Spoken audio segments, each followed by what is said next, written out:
What's up, my beautiful people? Welcome and welcome back to my channel, The Mysterious Black Bandit. Let me ask y'all something.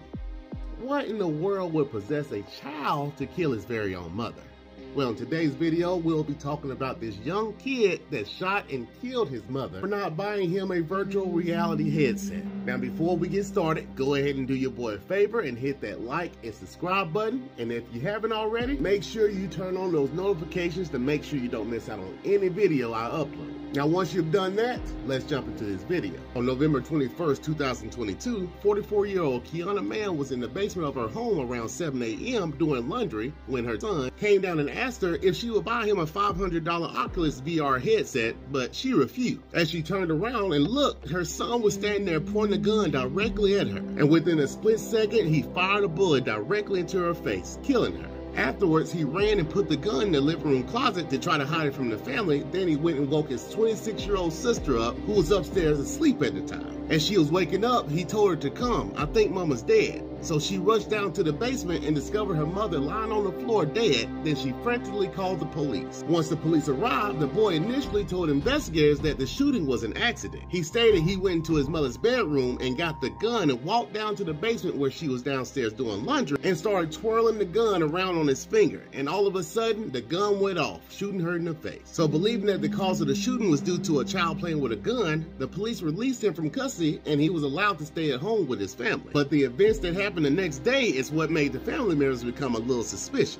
One of his siblings found out he had went under his deceased mother's account and ordered himself the headset anyway. And then his aunt came to pick him up that same day to take him to his grandmother's house to meet with child services, and she notices that he still had the key to his mother's gun lockbox. And this made her question if that shooting was really an accident. So she asked him what happened on that day, and this is when the boy told her he actually pointed the gun at his mother, in which she replied, "Why do you have that? Put it down." Now, once he got over to his grandmother's house, he noticed that she was over there crying. So he went over and said, "I'm really sorry for what happened. I'm sorry for killing my mom." Then shortly after the apology, he asked her if his Amazon package had arrived. Now, throughout this whole event, the family members noticed that he didn't show any signs of remorse, nor did he ever cry about his mother's death. Then on top of that, he attacked his cousin that same day. This was very concerning and made members of the family feel like he wasn't telling the full truth about his mother's death. So they decided to contact the police again. Now, before all this happened, the family stated that the boy was already seeing a therapist for some mental issues, and he has had some disturbing behaviors in the past. It was said that he told family members that he had 5 imaginary people that talked to him regularly: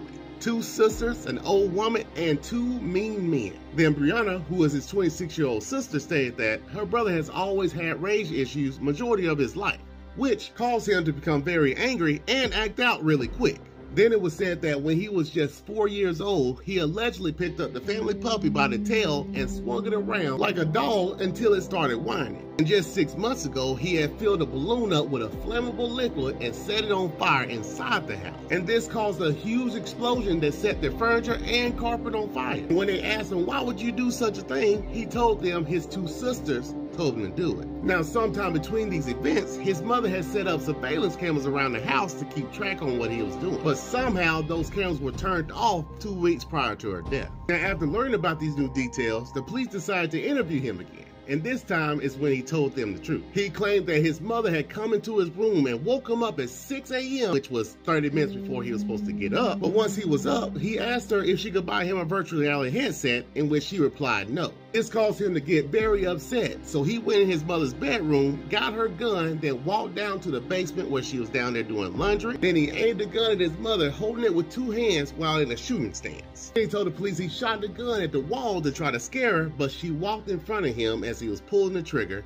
and shot her in the face. With that information, the police ended up placing him on arrest, and he is now being held in a juvenile detention center. But since this incident, his grandmother has been pleading for him, stating that he's tried to do the right thing but couldn't do it. She also said that he doesn't understand a lot of things and would cry often because of it, plus he was bullied really bad in school. But in her last statement, she said it is almost certain that Quiana would not want her son prosecuted as an adult. She would want us to do everything we could to help him. As of now, this child is being tried as an adult and facing first-degree reckless homicide. And if convicted as an adult, he could face up to 60 years in prison. His next court date is expected to be on December 8th of this year. Quiana Mann was a healthcare coordinator and came within 3 credits from a master's degree. She was a very beloved and cherished person to those who knew her, and will be remembered as a compassionate, loving, and kind person. All right, family, that will bring this video to an end. This is yet another sad situation, and I want to send my sincere condolences to the family.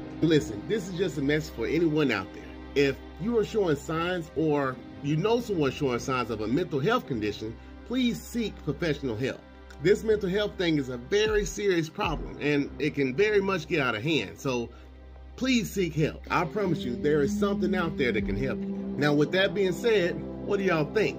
Should a kid at this age be charged as an adult, or do y'all think he should be placed in a mental health facility? Well, y'all let me know down in the comments what you think. Okay, family, it's time for your boy to get out of here. I hope you all had a wonderful and abundant day. Please make sure you hit that like, subscribe, and turn notification bell on for your boy.